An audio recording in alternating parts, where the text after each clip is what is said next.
Jika mendengar nama Candi Suku, apa yang pertama kali terlintas di pikiran kalian? Candi Suku sering dikaitkan dengan hal yang kontroversial. Tidak sedikit yang menyebutnya sebagai candi porno. Julukan tersebut terus muncul di dalam berbagai artikel, video, maupun media sosial, hingga membentuk persepsi yang melekat di masyarakat.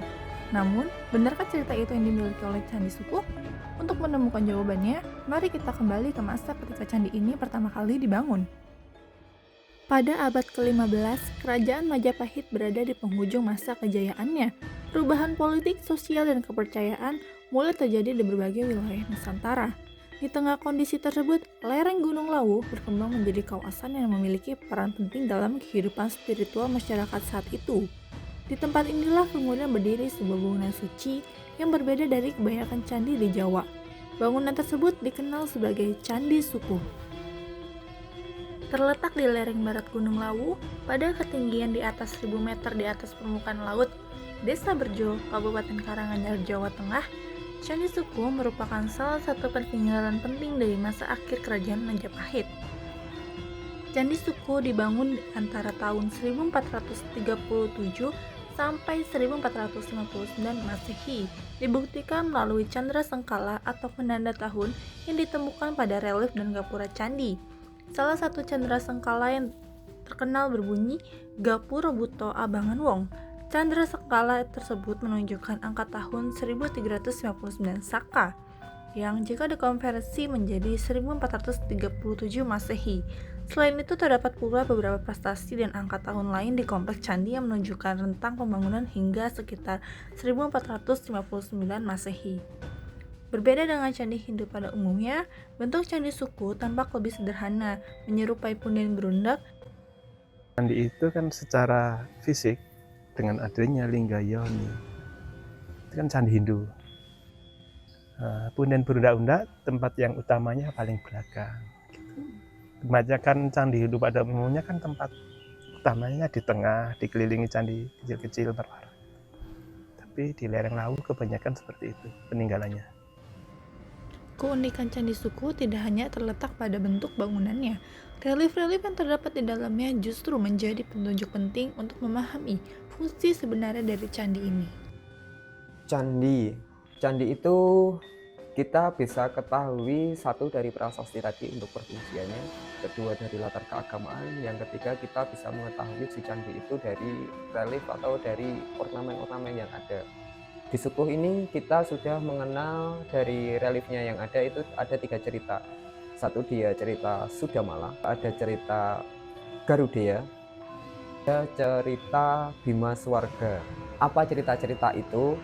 Pada intinya mereka membicarakan mengenai ruat. Ruat itu merupakan sebuah tradisi yang sampai sekarang orang Jawa masih menggunakan itu untuk membersihkan diri atau membebaskan diri dari pengaruh negatif atau sengkala. Jadi untuk jika kasarannya mungkin sebuah untuk buang sial, juga mengenai penyakit. Memasuki kawasan Candi Sukuh, kita tidak hanya melihat susunan batu dan bangunan kuno. Di setiap sudutnya terdapat relief yang menyimpan kisah dan pesan simbolik.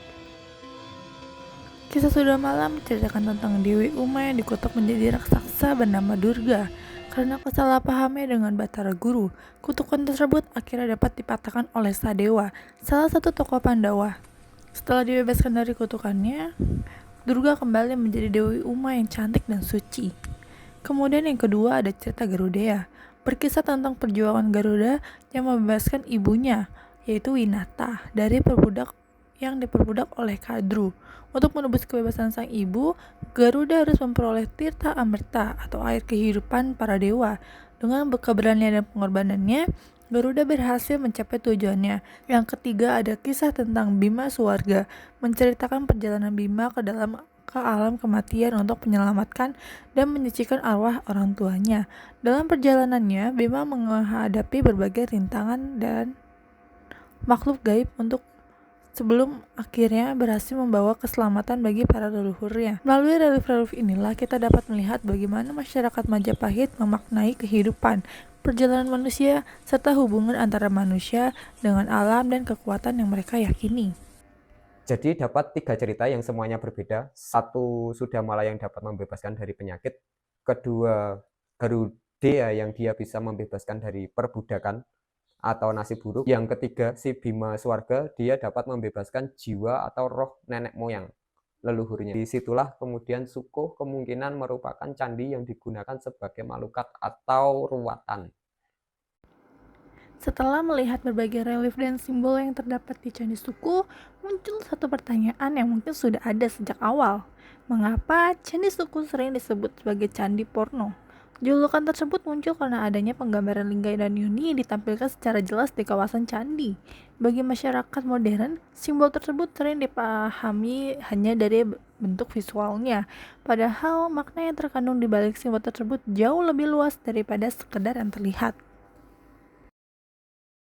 Yang Candi Suko itu memang yang paling menonjol itu lingga yoninya itu simbol penciptaan kosmik alam semesta. Kalau secara awam itu laki dan perempuan, memang itu lambangkan penyatuan kekuatan kosmik maskulin yang digambarkan berbentuk lingga dan sifat feminim yang dilambangkan oleh lubang dan atau wadah itu yang disebut yoni itu, yang merupakan esensi dari semesta dan manifestasinya Dewa Siwa dan Dewi Parwati itu tadi. Keberadaan simbol lingga dan yoni di Candi Sukuh bukanlah unsur yang bersifat pornografis, melainkan simbol sakral yang memiliki makna penting dalam kepercayaan Hindu pada masa itu. Lingga melambangkan prinsip maskulin, kekuatan penciptaan, serta aspek siwa, sedangkan yoni melambangkan prinsip feminim, kesuburan, dan sumber kehidupan. Penyatuan keduanya mempresentasikan keharmonisan alam semesta, siklus kehidupan, serta harapan akan kesuburan, kemakmuran, dan kelangsungan hidup. Oleh karena itu, keberadaan simbol lingga dan yoni di Candi Sukuh harus dipahami dalam konteks budaya, religius, dan filosofis masyarakat pada zamannya, bukan berdasarkan sudut pandang modern semata. Lingga yoni yang berada di gerbang utama Candi Sukuh merupakan salah satu bagian yang paling terkenal sekaligus paling kontroversial. Jadi setelah masuk gerbang nih, di bawahnya gerbang itu ada palus dan vagina di situ. Jadi setelah orang mati di tradisi Hindu ataupun Buddha, setelah orang mati itu bukan endingnya dia jiwanya, rohnya itu langsung lompat hidup kembali, tapi untuk hidup kembali ini kan harus melalui sebuah penciptaan. Sebab kenapa simbol itu di bawah gerbang? Itu menggambarkan jiwa yang sudah mati, yang setelah di kehidupan di bawah nih, di bawahnya suku masyarakat komunal, dia kemudian terlahir lagi.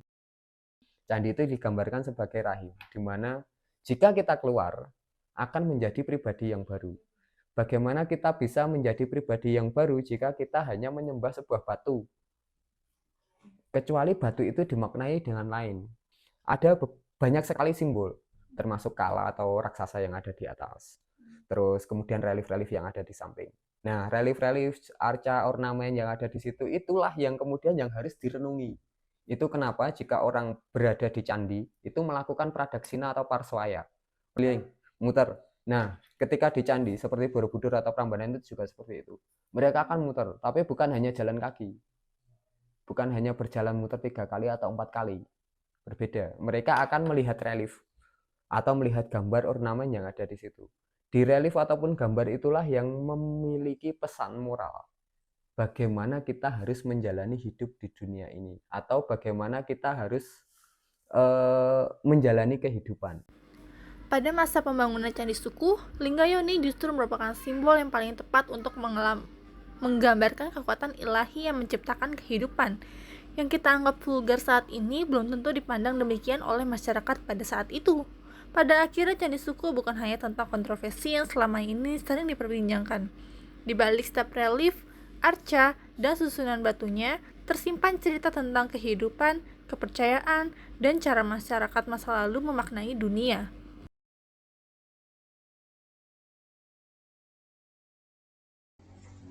Pesannya semoga bisa terawat sampai akhir zaman. Jadi itu kita mungkin cukup untuk bangga kepada bangunan candi atau bangga kepada peninggalan leluhur. Tapi bagaimana kita bisa membanggakan leluhur dahulu? Contohnya karena candi itu penuh dengan makna, penuh dengan ajaran. Mungkin dengan kita memahami untuk berwisata ataupun beribadah ke sebuah candi, kita juga tidak hanya mendapatkan foto ataupun gambar, namun juga mendapatkan pencerahan, mendapatkan berkah, mendapatkan pengetahuan baru di tempat kita mendatangi bangunan atau tempat-tempat purbakala tersebut. Karena di dalam sebuah candi, di dalam bangunan purbakala itu banyak sekali pesan yang dapat kita dapat, bukan hanya sebuah gambar foto. Jadi mungkin untuk generasi selanjutnya kita tidak hanya memahami candi sebagai sebuah bangunan, namun juga memahaminya sebagai sebuah ajaran. Pesan saya ke generasi yang muda-muda dan kaum terpelajar itu ya, mari bersama mempelajari tentang warisan budaya nenek moyang kita, biar lebih tahu bahwa kita itu masa lalu yang luar biasa. Setelah tahu, nanti tentunya akan ada rasa memiliki. Kalau di Jawa, rumongso handarbeni, itu yang semoga akan tumbuh di anak muda ke depan gitu.